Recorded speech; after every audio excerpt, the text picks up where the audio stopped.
Washington's clear-thinking headquarters. The Morning Majority, 5 to 9 on 630 WMAL. 7:37. This is the Morning Majority. Brian Neiman and Republican from Iowa, Steve King, in this morning. Great to have you. Thanks for having me on. Appreciate it, Brian. We're joined now by Congressman Mike Pence, Republican from Indiana. Good morning, Congressman. Morning, Mike. Hey, good morning, Brian. And don't give Steve King too much of that microphone. Iowa will never get him back. Yeah, he's pretty good at what I told him. If this thing in Congress doesn't work out for you, if you want to get out, it's not hard to talk. It's just hard to make sense, you guys. That's right.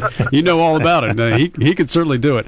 Listen, Congressman Pence, the CR is up for a vote today in the House. It will essentially keep the government open for 3 more weeks in exchange for an additional $6 billion in cuts.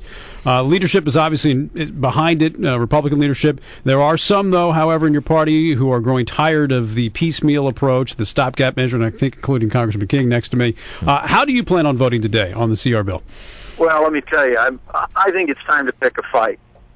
I really do. I really believe, with a $14 trillion national debt, $1.65 trillion deficit, and last week, you had Senate Majority Leader Harry Reid on the floor calling our $61 billion in budget savings this year. I think he called it reckless, spirited, irresponsible. It just says to me that, liberals in the Senate are completely out of touch with the reality of this fiscal crisis. He wanted to make sure that the American people. He wanted to make sure that cowboy poetry was kept alive. Yeah, I just have to tell. I think Steve and I were just slack-jawed at the fact that, these are the tired arguments of the 70s and 80s.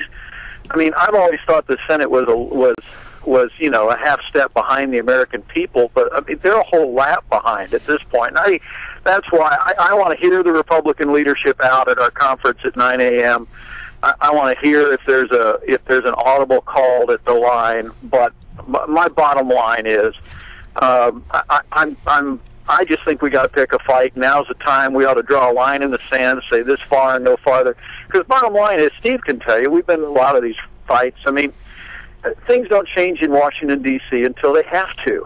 And I really believe that to bring the White House, to bring liberals in the Senate to the negotiating table, and basically to get them to wake up and realize the fiscal calamity facing this country, we're going to have to square off. And Mike, you've made the point. Things don't change in Washington until they have to, and it starts with a core of people that stand on a principle. And I've taken I believe, a principled stand on Obamacare, and you have been a courageous leader on shutting off the funding to Planned Parenthood. There would be 2 issues that are building a coalition today. How big do you think that coalition is? Boy, Stephen, well, thanks for that. And it seems to me there's 3 elements that we ought to be fighting for. One is the down payment. It's really more like earnest money on fiscal discipline, which is $61 billion. We'd have to find $61 billion in cuts 230 times over to resolve the national debt.